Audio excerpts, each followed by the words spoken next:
첫 업무일을 맞아 주요 관공서들이 이색 시무식을 갖고 한 해 업무를 시작했습니다. 광주시는 자동차 산업, 전라남도는 에너지 산업 육성 의지를 거듭 확인했습니다. 작년 12월이 기상청관 측 이래 가장 포근한 12월로 기록됐습니다. 지난달 광주 전남의 평균 기온은 평년보다 2도 가까이 높아 1973년 이후 가장 높았습니다. 청소년들이 알바를 하다 겪는 부당한 일을 신고할 수 있는 안심 알바센터가 설치되어 있습니다. 하지만 4년 동안 단 한 건의 신고도 접수되지 않아 유명무실한 제도로 전락하고 있습니다. 오늘 하루 서남해에서만 차량 추락 사고와 선박 사고 3건이 잇따라 모두 8명이 숨졌습니다. 여러분 안녕하십니까? 2016년의 새해 업무 각자 일터에서 힘차게 출발하셨습니까? 민간기업에서 시작된 이색 시무식이 이제는 관공서에서도 보편화한 모습입니다. 광주 지역 구청들도 딱딱한 사무실에서 벗어나 현장 봉사활동으로 한 해 업무를 시작했습니다. 정유욱 기자가 다녀왔습니다. 지은 지 30년이 넘은 이 집은 비가 새고 외풍이 심해 한겨울 추위가 방안까지 그대로 전달될 정도입니다. 손자는 감기로, 80대 어르신은 옷 속을 파고드는 한기로 고생하고 있습니다. 시안에 입술이 안 벌어질 데가 없이 다 벌어져라. 내가 바람이 아무리 덮어도 바람이 들어온 게는 입술이 그로 벌어집니다. 광주 남구청 공무원들이 취약계층의 집을 개보수해주는 희망주택 공사 현장에서 새해 첫 업무를 시작했습니다. 일반 후원을 통해 모은 성금으로 창문과 현관문을 교체하고 장판을 새로 까는 등 보금자리에 새 희망을 불어넣기 위한 겁니다. 좀 편하게 쉬실 수 있도록 좀 의미를 담아서 우리 오늘 간부 공무원들하고 함께 이렇게 자리를 하게 됐습니다. 수급자 등 저소득 계층을 상대로 배식 봉사를 하며 첫 출발을 하기도 했습니다.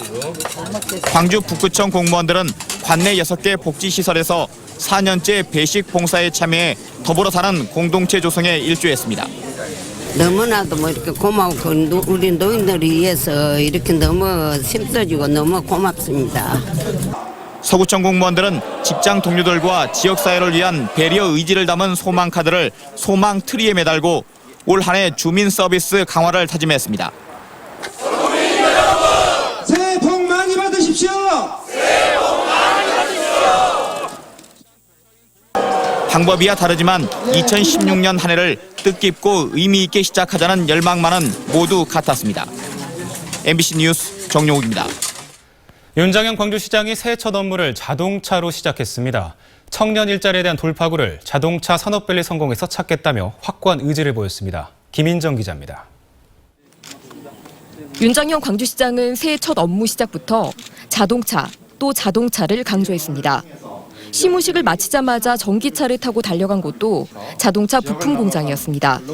광주의 일자리를 통한 사회적 인프라를 저희가 정부를 설득하고 또 광주가 그 일을 돌파해서 반드시 좀 이루어내겠다는 의지가 저에게. 올해 첫 결제도 부품 공장 현장에서 있습니다. 안에는 지역의 부품 공장들에 대한 맞춤형 지원책이 담겼습니다. 아직 정부 예산이 충분히 확보되지 않았지만 우선 광주시 예산부터 지원하겠다고 밝혔습니다. 새해 시무식에서도 자동차, 에너지, 문화 3대 밸리를 어떻게든 성공시켜야 한다며 절박한 마음을 드러냈습니다. 민선 6기가 올해 최우선 과제로 내세운 청년 일자리의 돌파구를 자동차 산업에서 찾겠다는 의지가 담긴 것으로 보입니다. 4천만 원대의 청년 일자리의 털거리를 꼭 여러분과 함께 만들어내야 합니다. 그러나 성공을 확신하기는 어렵습니다. 자동차 100만 대 생산기지 조성 사업은 사업비 규모가 3분의 1 수준으로 줄었습니다. 그마저도 아직 정부의 예비 타당성 조사를 통과하지 못했습니다. 자동차 산업으로 미래를 열겠다는 윤장현 호의 광주시. 성공 가능성을 가늠하게 될 1차 시험은 예비 타당성 조사 결과가 나오는 오는 2월이 될 것으로 보입니다. MBC 뉴스 김인정입니다. 전라남도가 새해 들어 첫 역점 사업으로 에너지 산업 육성 계획을 발표했습니다. 전기자동차와 신재생에너지 산업에서 성장 동력을 끌어올린다는 구상입니다. 최진수 기자가 보도합니다. 진도군 가사도 주민들은 2년 전부터 화석연료 대신 풍력발전과 태양광 등 신재생에너지를 쓰고 있습니다. 섬에서 자체적으로 에너지를 생산하면서 주민들은 전기 걱정을 덜었습니다. 전라남도는 에너지 산업 육성 10개년 계획의 하나로 오는 2025년까지 이 같은 탄소 제로 에너지 자립섬 50개를 조성합니다. 저유가와 지구온난화 등 산업 생태계가 달라지고 있기 때문입니다. 삼성 SDI는 2025년이 되면 세계 자동차 시장에 전기 자동차가 20% 이상 차지할 것으로 전망하고 있습니다. 이에 대비 에너지 저장 시스템 등 핵심 부품과 전기자동차 서비스 산업을 육성할 계획입니다. 에너지 기업 중심 산단을 330만 제곱미터 규모로 조성해 한전 연관 기업 등 700개를 유치하겠다고 밝혔습니다. 또 태양광과 풍력발전 설비 용량을 지금보다 각각 4배와 18배 정도 큰 2,500메가와트까지 늘려 신재생에너지 자립률을 오는 2025년까지 30%가량 끌어올리기로 했습니다. 이 같은 에너지 산업 육성에는 국비와 지방비 1조 2천억 원, 민간 자본 15조 3천억 원 등 16조 5천억 원의 사업비가 필요할 것으로 보여 민자 유치가 사업 성패를 좌우할 전망입니다. MBC 뉴스 최진수입니다. 광주 전남의 작년 12월은 기상청 관측 이래 가장 포근한 12월로 기록됐습니다. 광주지방 기상청에 따르면 지난달 광주 전남의 평균 기온은 5.8도로 평년보다 1.9도 높았고 관측을 시작한 1973년 이후 가장 높았습니다. 또 평균 최저 기온은 영상 2도로 평년보다 2.3도 높은 것은 물론 역대 최고를 기록했고 강수량은 52.4mm로 평년보다 2배 가까이 많았습니다. 광주 지역 청년의 3분의 1 이상이 취직 가능성이 있는 지역으로 이주를 고려하고 있는 것으로 나타났습니다. 광주에 거주하는 만 19세에서 39세 남녀 1,200명을 대상으로 한 광주 청년 종합 실태조사에 따르면 응답자의 35.9%가 일자리를 찾기 위해 광주를 떠날 수 있다고 밝혔고 특히 30세에서 34세의 경우 이렇게 응답한 사람이 절반에 가까웠습니다. 광주시에 바라는 청년 정책 우선순위는 일자리 창출 및 확대가 45.3%로 가장 높았고 청년 실업 해결 방안으로는 기업의 정규직 고용 확대와 대기업과 중소기업 고용 조건 격차 완화가 나란히 꼽혔습니다. 광주 지역 유치원 누리과정 예산이 올해 추가 경정 예산을 통해 부활할지 관심이 모아지고 있습니다. 장희구 광주시 교육감은 광주시의회가 유치원 누리과정 예산을 되살릴 적극적인 의사를 보인다면 추가 경정 예산을 요청할 수 있다고 말했습니다. 광주시 교육청은 지난해 어린이집 누리과정 예산을 편성하지 않고 유치원 누리과정 예산은 598억 원을 책정했지만 광주시의회는 교육 평등과 국가지원 원칙 등을 이유로 전액 삭감했습니다. 안심 알바 신고센터라고 들어보셨습니까? 청소년들이 알바를 하다 겪는 부당한 일을 쉽게 신고할 수 있도록 전남 7개 학교에 설치되어 있는데요. 설치 4년 동안 단 한 건의 신고도 없어 있으나 마나라는 지적입니다. 권남기 기자입니다. 안심 알바 신고센터가 설치돼 있다는 전남의 한 고등학교를 찾았습니다. 하지만 담당 교사조차 신고센터를 모르고 4년 전에 있었다는 신고함은 언제부터인가 사라졌습니다. 그 신고도 없고 그러다 보니까 노동부에서도 별로 관심을 가지지 않고 자연적으로 그냥 없어진 것 같아요. 고용노동부가 청소년 근로자를 보호한다며 일선학교에 안심알바 신고센터를 만든 건 지난 2011년. 안심알바 신고센터는 청소년이 일을 하다 받은 피해를 전담 교사에게 알리면 지방고용청에 대신 신고해주는 역할을 합니다. 하지만 전남 지역에 운영 중인 신고센터 7개 모두 설치 이후 단 한 건의 상담도 이뤄지지 않았습니다. 왜 있으나 마나한 신고센터가 된 걸까?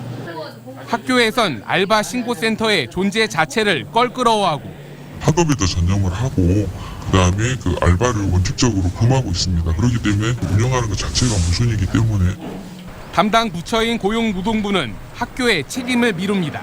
선생님들이 고유 업무가 있다 보니까 인사이동으로 뭐 바뀌고 잘 모르시고 인수인계도 잘 안 되고 하는 부분 때문에 지난해 200건이 넘는 상담이 이뤄진 광주와 비교하면 전남의 경우는 교육감의 의지도 고용청의 의욕도 문제라는 지적입니다. 교육감의 의지와 교육청의 의지가 있었기 때문에 해마다 건수는 늘어나고 있고 올해는 253건으로 청소년 노동인권 보호에 소극적인 전라남도 교육청과 고용노동부 사이에서 전남의 안심알바 신고센터는 이름만 있을 뿐 쓸모없는 곳이 됐습니다. MBC 뉴스 권남기입니다. 20대 총선이 앞으로 꼭 100일 남았습니다. 더불어민주당은 5.18 묘지를 참배하고 야권 통합과 총선 승리를 다짐했지만 당내 뒤숭숭한 분위기를 그대로 드러냈습니다. 더민주와 안철수 신당의 야권 주도권을 쥐기 위한 경쟁도 본격화하고 있습니다. 한신구 기자입니다. 박지원, 박혜자, 강기정 의원 등 광주 전남 국회의원 9명이 당직자들과 함께 5.18 묘지를 참배했습니다. 이들은 분당 위기 등 당을 둘러싼 복잡한 정치 상황에 5월 영령과 시도민들에게 부끄럽고 죄송스럽다고 입을 모았습니다. 그러나 지리멸렬한 당내 상황에 대해선 주류 측과 탈당설이 나도는 의원 사이에 입장차를 나타내 복잡한 속내를 드러냈습니다. 대통합을 통해서 이번 총선 승리의 기틀을 마련하는 것이야말로 가장 필요 충분 조건이라고 생각합니다. 들어와야 될지 나가야 될지 중간에 지점에 서 있어야 될지 이런 우리들의 환경이 참으로 한탄스럽습니다. 이런 가운데 더불어민주당과 안철수 신당은 지역 민심과 주도권 잡기 총력전에 나섰습니다. 문재인 더민주 대표는 현역 의원이 탈당한 지역구에 세피 수혈을 예고하는 등 분위기 일신과 이미지 개선에 나서기로 했습니다. 더 젊고 새로운 당이 되어 더불어민주당이 총선에서 승리하겠습니다.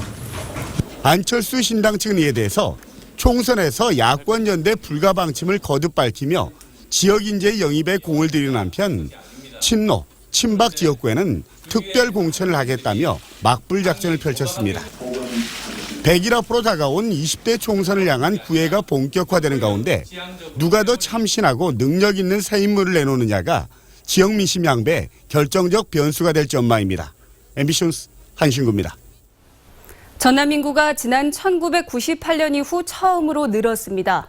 전라남도는 전남 인구가 2015년 말 기준 190만 9천 명을 기록해 지난 2014년보다 3,200여 명이 늘어 1998년 이후 처음으로 증가했다고 밝혔습니다. 광주 전남이 분리된 1986년 이후 전남 인구가 늘어난 것은 지난 1998년과 2010년 두 해뿐입니다. 이 가운데 2010년은 전국 거주 불명자 일괄 등록 때문으로 순수하게 인구가 늘어난 것은 1998년 단 한 번뿐이었습니다. 20대 총선과 함께 치러지는 광주 동구청장 재선거도 본격화되고 있습니다. 양혜령 전 광주시 의원은 광주 민심이 이미 더불어민주당을 떠났다며 당원들과 탈당계를 내고 광주 동구청장 재선거 출마를 선언했습니다. 이명일 전 광주 동구 부구청장도 예비 후보 등록을 마치고 모레 출마 기자회견을 갖기로 했습니다. 광주 동구청장 재선거에는 이 밖에도 임택 광주시 의원과 윤진보 전 목포 부시장 등이 자천타천으로 거론되고 있습니다. 화순군이 예산 집행과 계약 체결을 부적절하게 하다 감사에 적발됐습니다. 전라남도에 따르면 도 감사관실이 화순군에 대해 감사를 한 결과 징계 2명과 시정 28건 등 52건의 지적사항을 적발했습니다.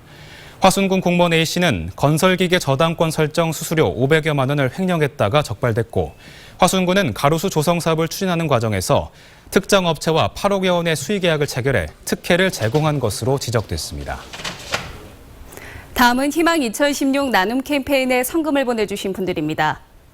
광주 남구 봉선동 3익 2차 아파트 주민들이 114만 9천 원을, 포스코 아파트 주민들이 300만 원을, 북구 관내 새마을금고 이사장 및 임원들이 100만 원을 보내주셨습니다. 함께해 주셔서 고맙습니다. 나주 지역에서 시행 중인 농업인 월급제가 대폭 확대됩니다.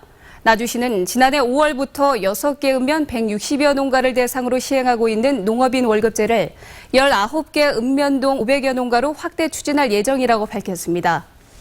농업인 월급제는 벼 재배 농가를 대상으로 가을 거지 이후 수매 대금을 받기 전에 치러집니다.